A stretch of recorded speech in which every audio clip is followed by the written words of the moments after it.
कल हमने समझा कि कूड़ेदान के ऊपर हमारा बात चल रहा था कि हमें कूड़ा हटाना है या बड़ा अस्पताल बनाना है। ठीक है।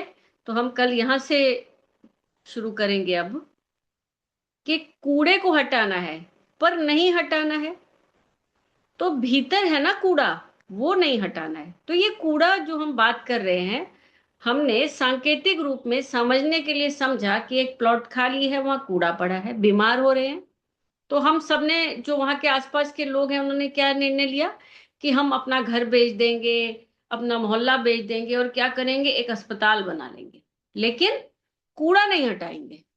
तो यह कूड़ा, अब हमारे अंदर कूड़ा कहाँ है? हमारे अंदर जो कूड़ा है उसको समझना है, हमारे मन में क्या क्या विचार चलते हैं, कूड़ा ही है ना वो। ठीक है। तो वो कहते हैं कि वो भीतर है ना कूड़ा, वो नहीं हटाना है। कूड़ा साबुत रहे और उस कूड़े के रहने के कारण बाहर खूब तरक्की करो। अंदर अंदर कूड़ा पड़ा रहे और हम बाहर तरक्की कर रहे हैं, वो तरक्की मजबूरी है। जैसे आपने देखा है कि पूरी जो फार्मा इंडस्ट्री होती है, ठीक है, जो दवाइयों की कंपनियां होती हैं, वो दुनिया की इकोनॉमी को बहुत बड़ा योगदान देती है। क्यों? लोग बीमार ना हो तो फार्मा कंपनी क्या क्या होगा, तो फिर दुनिया की अर्थव्यवस्था का क्या होगा? तो उसको एक झटका लग जाएगा। लोग अगर बीमार होना बंद हो जाएं तो बड़ी समस्या हो जाएगी पूरी फार्मा कंपनी को। और लोग जितने ज्यादा बीमार होंगे, उनको उतना ज्यादा फायदा होगा, और ऐसे अर्थव्यवस्था चलती है।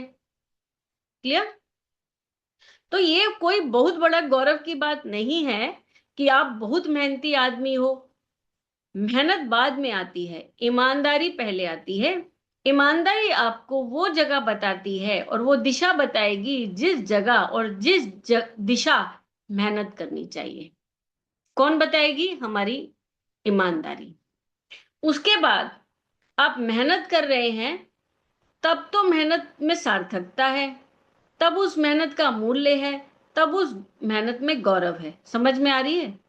जब हम ईमानदार होंगे, हम अंदर से ईमानदारी रखेंगे, तभी हम जब काम को करेंगे तो उसका सार्थकता भी समझ में आएगी और उसका एक मूल्य भी समझ में आएगा। ठीक है। और वही मेहनत हमारी एक गौरव बन जाएगी। तो सारी मेहनत अगर अपने भीतरी झूठ को बचाने के लिए की जा रही है तो लानत है ऐसी मेहनत पर। और अक्सर हम यही करते हैं। और दुनिया के ज्यादातर लोग बहुत बहुत मेहनत कर रहे हैं। इतनी मेहनत तो करते हैं, मनुष्य अकेला प्राणी है जो गधे से ज्यादा मेहनत करता है। बाप रे, कितनी मेहनत करते हैं। बहुत सारे लोग अभी भी घर नहीं पहुंचे होंगे, अपनी दुकानों से, अपने दफ्तरों से रात के 10-10 11-11 बजे से भी ऊपर हो जाता है, पर अभी घर नहीं पहुंचे होंगे। ये नहीं कि आवश्यक रूप से वो अपने भी ऑफिस में ही बैठे हों। जरूर नहीं है कि ऑफिस में बैठ के बैठे हों। हो सकता है ऑफिस से 8-9 बजे निकल भी गए हों। जब किस्मत अच्छी होती है तो ऑफिस से 8-9 बजे निकलने को मिल जाता है, पर घर वो अभी भी नहीं पहुंचे होंगे। कितनी मेहनत है, किस लिए इतनी मेहनत है? तुझे क्या मिल रहा है उसमें? बस एक चीज मिल रही है, क्या? पर्दा भीतर फटा हुआ है, और फटे का पर्दाफाश नहीं होना चाहिए, बस यही होती है। क्लियर? जो लोग ये भी बोलते हैं कि हम 8-8 10-10 घंटे मेहनत करते हैं, आप वहां भी देखिएगा तो आप पाओगे कि अगर वो 10 घंटे काम कर रहे हैं और 10-10 घंटे घुट घुट कर काम कर रहे हैं, तो वो 10 घंटे का नर्क उन्होंने अपने लिए खुद तैयार करा है। वो जो 10 घंटे का काम है वो वास्तव में 4 ही 5 घंटे का काम है, पर उसको 10 घंटे खींचकर वो अपने काम को अपना नर्क बना लेते हैं। और क्यों उसको 10 घंटे खींचते हैं? क्यों खींचते हैं वो 10 घंटे अगर 4-5 घंटे का काम है? क्यों? क्योंकि अगर 4-5 घंटे इसमें काम निपट लिया तो जिंदगी इतना बड़ा एक यक्ष प्रश्न लेकर खड़ी हो जाएगी। कौन सा प्रश्न? कि वो जो शेष समय है उसमें करना क्या है। समझ में आ रही है? हम 8-8 10-10 घंटे काम करते हैं, अगर ध्यान से देखेंगे तो वो 4-5 घंटे का ही काम है। तो बाकी का टाइम हम क्या करेंगे? ये भी एक बड़ा हमारे लिए प्रश्न है। और शेष समय में क्या करना है, इसका हमारे पास कोई जवाब होता नहीं, तो हम खुद को झूठ बोलते हैं कि हमारे पास करने के लिए बहुत सारा काम है। मेरे पास दिन में 12 घंटे का काम है। 12 घंटे का काम है ही नहीं वो। सच पूछो तो वो 4 घंटे का है या 5 घंटे का है। तुम उसको बूझ कर खींचते हो। क्यों? अपनी भीतरी झूठ को बचाने के लिए। अगर समय पर काम पूरा हो गया तो जिंदगी तुमसे पूछेगी, अच्छा बताओ फिर जिम क्यों नहीं जाते? अभी तो तुम्हें एक बहाना मिला हुआ है कि भाई टाइम नहीं है, काम बहुत है। और अगर टाइम खत्म हो गया तो जिम इसलिए नहीं जाता क्योंकि काम बहुत है। काम उतना है नहीं। जिस दिन काम समय पर निपट गया उस दिन बड़ी तकलीफ हो जाएगी आपको। जिंदगी पूछेगी, इतनी सारी किताबें बची हुई हैं पढ़ने को, पढ़ते क्यों नहीं अभी? क्या झूठ बोल देते हो तत्काल? क्या? काम बहुत है। और काम अगर सही समय पर निपट लिया तो फिर क्या जवाब दोगे अपने आप को? किताबें क्यों नहीं पढ़ी? इतनी जगह है जहां जाना चाहिए, क्यों नहीं गए देखने के लिए? समझना सीखना चाहिए। वहां कभी वहां कभी गए क्यों नहीं? कुछ खेला क्यों नहीं तुमने? शरीर क्यों नहीं ठीक किया? बनाया क्यों नहीं सेहत को? क्या जवाब दोगे इन सवालों का? तो इससे अच्छा है अपने आप को झांसा दे दो। क्या? काम इतना ज्यादा है, 12 12 घंटे का काम करना पड़ता है। पर कहाँ, कैसे? तथ्य और आंकड़े तो कुछ और प्रमाणित कर देते हैं।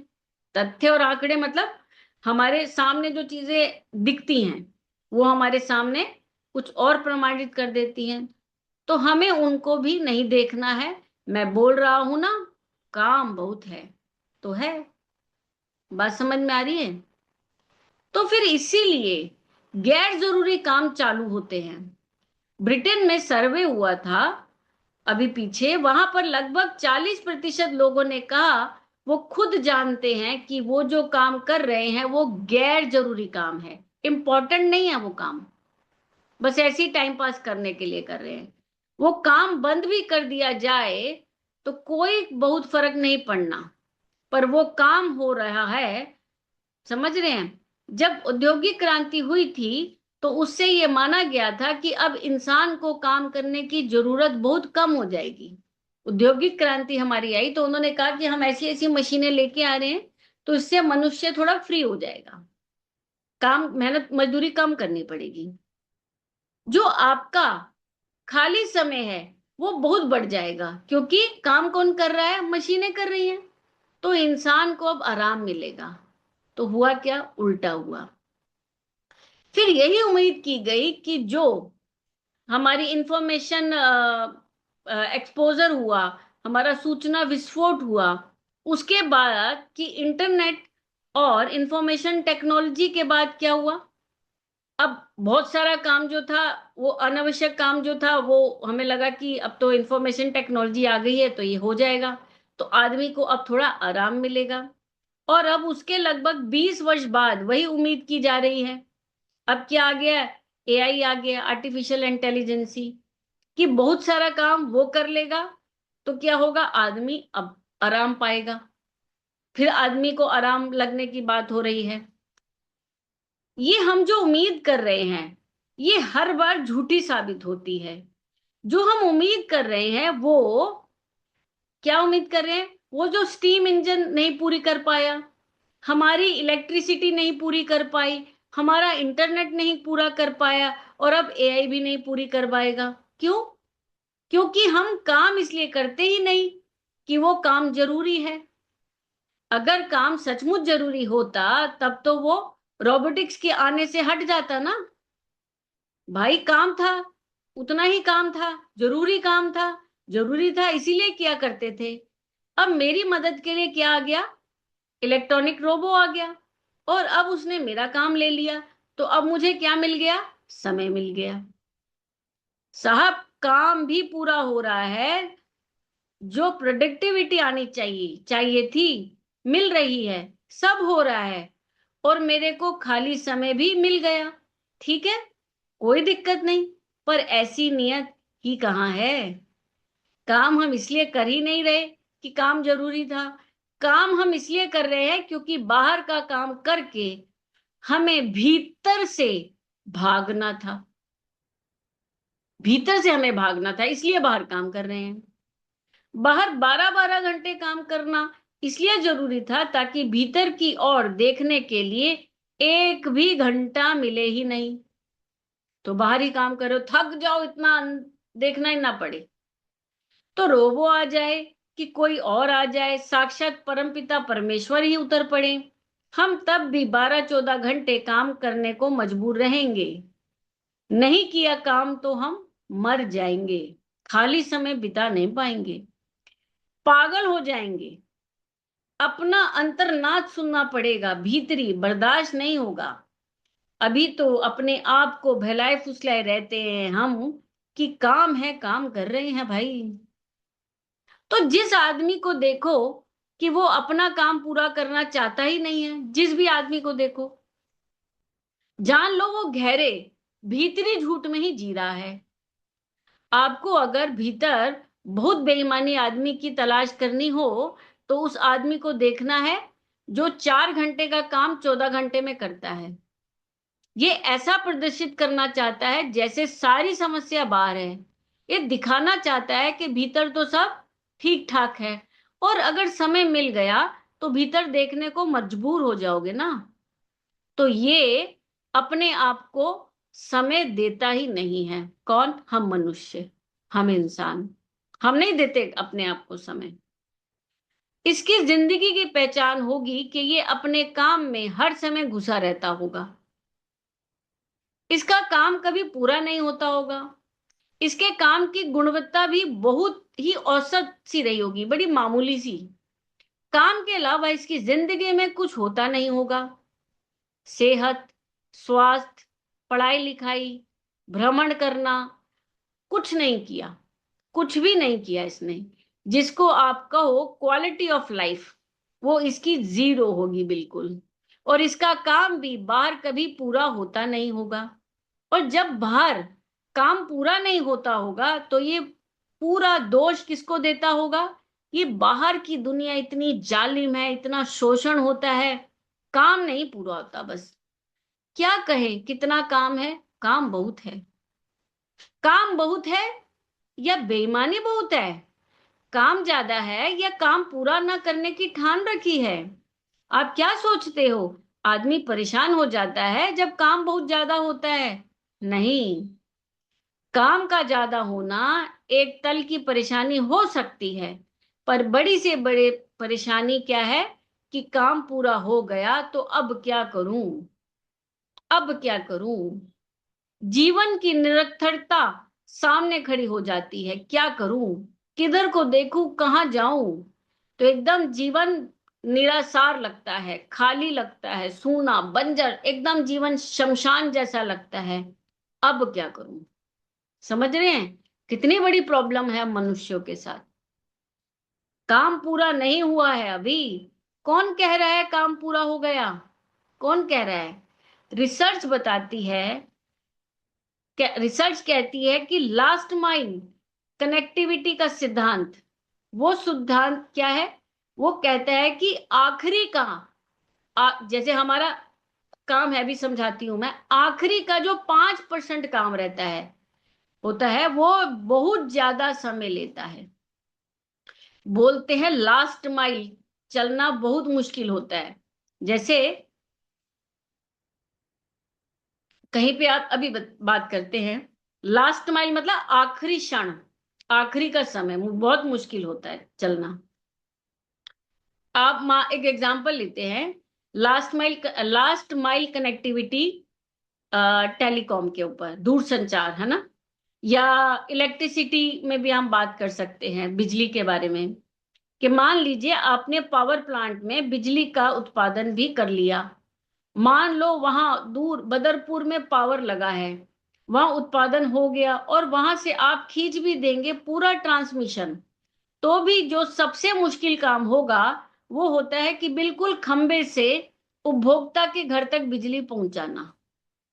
ठीक है, मान लो प्लॉट है और जिसके घर आप गांव में बिजली ले जाना चाहते हो, उनसे 200 मील की दूरी है, 200 किलोमीटर की दूरी है। आपने 199 मील तक बिजली ले जाना आसान है। ठीक है, तो जो लास्ट का माइल है, आखिरी का जो 1 किलोमीटर है, वो बहुत मुश्किल हो जाता है, वो हो ही नहीं पाता कभी। 199 मील तक बिजली हो सकता है कि आप उसको इतना टाइम ले लो कि 6 महीने में वो काम पूरा हो गया, पर वो जो आखिरी का 1 मील का 1 किलोमीटर का ही काम रह गया है, वो अभी 1.5 साल और लग जाएंगे। यही काम, यही चीज आप दफ्तर में भी पाते हो कि आखिरी के 5% काम जो होता है वो सबसे ज्यादा समय लेता है। वो सब समय सबसे ज्यादा लेता नहीं है, वहां पर आकर हम एक्चुअली रुक जाते हैं, रुक जाते हैं। ठीक है, मान लो 100 इकाई, 100 इकाई आपको काम करना है, 95 हो गया, 95% हो गया, 95 तक तो आ गए एक गति के साथ, फटाफट फटाफट फटाफट करते करते करते। लेकिन 95 पे आते ही ब्रेक लगा दी। क्यों? अरे खत्म, काम खत्म हो जाएगा भाई, फिर क्या करूंगा? समझ रहे हैं? हम सरकारी दफ्तरों में रोज देखते हैं, सरकारी कामों में मेट्रो का काम चल रहा है, वो खत्म ही नहीं होता किसी किसी जगह पे। तो 95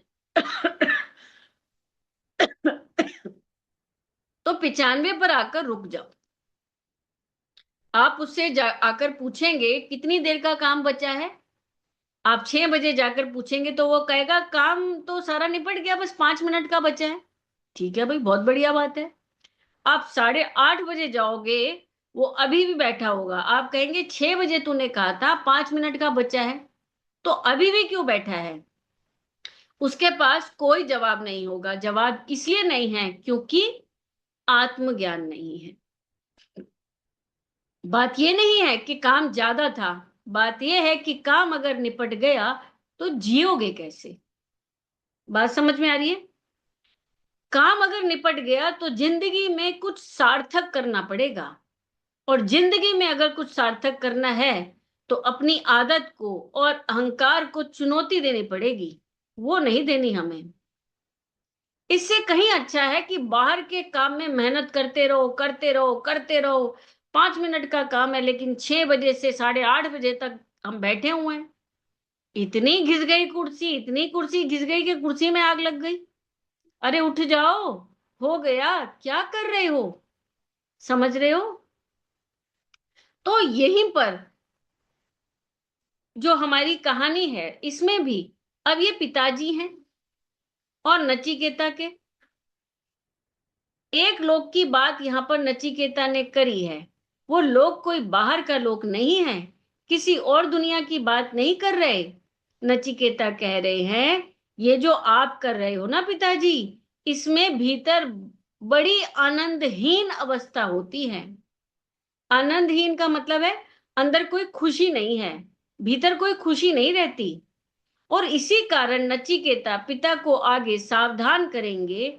और मैं कह रहा था ना कि जो आपको भीतर का फटा दिखाए आपको दुश्मन जैसा लगता है, और इसी कारण पिताजी फिर नचिकेता को निकाल देते हैं, क्योंकि नचिकेता ने पिताजी को बता दिया कि पिताजी भीतर आपके बहुत फटा हुआ है, सिलाई की सख्त जरूरत है, जल्दी करिए, इमारत में दरार बहुत गहरी है, सब गिर जाएगा।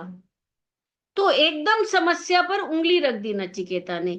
नचिकेता कह रहे हैं आप खुश नहीं हैं, जो भीतर से आनंदित होगा वो बाहर कभी वो काम करेगा ही नहीं जो आप कर रहे हैं।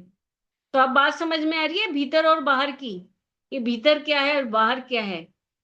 ये गायें, इतनी बूढ़ी गायें, ये मरने को तैयार खड़ी हैं, वो बोल रहे हैं ये अब पानी पी चुकी, इनकी ये हालत है कि अब आगे अब पानी नहीं पी पाएंगी, माने ये आज मरी के कल मरी, ऐसी गायें हैं ये दूध की अपनी आखिरी बूंद तक दे चुकी, ये कुछ नहीं है। ठीक है, किसी के काम की नहीं है। ये वो है जिनको अब आंखों से दिखाई भी नहीं दे रहा, इतनी बूढ़ी हो गई हैं, इनकी इंद्रियां कभी काम करती नहीं। ऐसा ऐसे कैसे है पिताजी कि ये बातें मुझे दिखाई दे रही हैं, आपको दिखाई दे नहीं रही? कैसे हो सकता है कि आपको नहीं दिखाई दे रही? आपको भी तो दिख तो आपको दिख तो सभी रहा है ना, पर आप किसी बहुत गहरे भीतरी झूठ में जी रहे हैं। उसी भीतरी झूठ के लिए नचिकेता कहते हैं, भीतर आपके आनंद नहीं है। पिताजी क्या बोलते हैं? अरे मैं अनुग्रहित हुआ पुत्र, मतलब क्या वो ऐसे बोलते हैं, अरे मैं तो धन्य हो गया पुत्र तुझे पाके, तूने मुझे आईना दिखा दिया? वो बोलते हैं पिता ऐसे? कभी नहीं बोलते, अगर पुत्र उनको सही सीख समझाए तो पिताजी मगर क्या बोलते हैं? मर। यम को देने का क्या मतलब है? जैसे आज भी घरों में होता है कि बेटा अगर बाप से आगे ज्यादा बहस करे तो बाप क्या बोलता है? कहीं जाकर मर, ऐसा बोल देता है। क्लियर? वही बोला, कहीं और जाकर मर। वही मर से मृत्यु हो गया, और मृत्यु के देवता हो गए। वही हुआ होगा। बाकी यमराज वगैरह तो सुंदर एक काव्यात्मक उसकी अभिव्यक्ति है कि ऐसा उसमें बता दिया, पर बोला यही होगा कि सामने से हट और कहीं और जाकर मर। समझ रहे हैं? और वो जाकर के वहां पर कटीले सवाल कर रहा था। कौन? नचिकेता। बात चुभ रही थी। क्या बोल रहा है? बोल रहा है कि आखिरी बार भी जल पी चुकी हैं, ये ऐसी हैं कि कहीं से चलेंगी तो ये वहां तक भी नहीं पहुंचेंगी कि रास्ते में जहां इनको पानी वानी भी पिलाया जा सके। इतनी हालत खराब है इनकी। इन्हें दान दे रहे हो? दान? पिताजी ने वहां बड़ा भारी आयोजन कर रखा था। उसमें सैकड़ों हजारों लोग बुलाए हैं, ब्राह्मण वगैरह। उनको दान यज्ञ भी हो रहा था वहां पर। ले जाओ, और सब हुआ होगा, बहुत कुछ अनुष्ठान हुए होंगे। उसके बाद दान चल रहा था।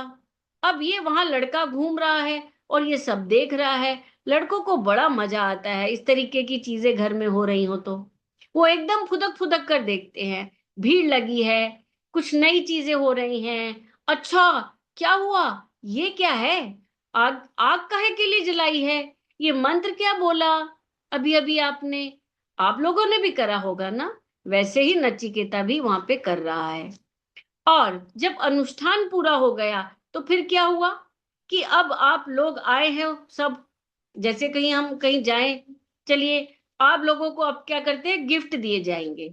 तो सबको भेंट दी जाएगी, जो जो बुलाए गए थे। आइए लेकर जाइए। और भेंट के नाम पर क्या दे रहे हैं?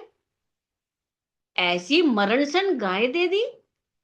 अभी भी होता है, क्योंकि वो जो रैप करके लपेट करके दिया जाता है ना, भीतर क्या है पता ही नहीं। क्यों भाई? उस वक्त दे दिया, बस हो गया। बाद में वो अपनी लाज लेकर बैठा रहेगा, बोलने थोड़ी आएगा कि ये जो भीतर था ये तो मामला बड़ा गड़बड़ दिया आपने भाई मुझे। कोई बोलने आता है? बढ़िया एकदम गोल्डन फॉयल में लपेट करके गिफ्ट को दिया जाता है। क्या दिया जा रहा है? फटी चप्पलें। उस वक्त तो ले ही जाएगा आदमी, और क्या पता बाद में ये सोचे कि धोखा हो गया। चांदी चांदी की तस्तरी दे रहे थे, बोला तो यही था इतने अमीर हैं, और उसकी जगह हमें क्या दे दिया? फटी चप्पलें पैक करके दे दी गई। बताओ। तो पिताजी भी वही कर रहे हैं, सब गायों पर रिबन वगैरह बांध करके। हाँ, कुछ करा होगा जरूर, अभी भी होता है भाई। सींग पर बांध देते हैं और एक एक करके करा जा रहा है।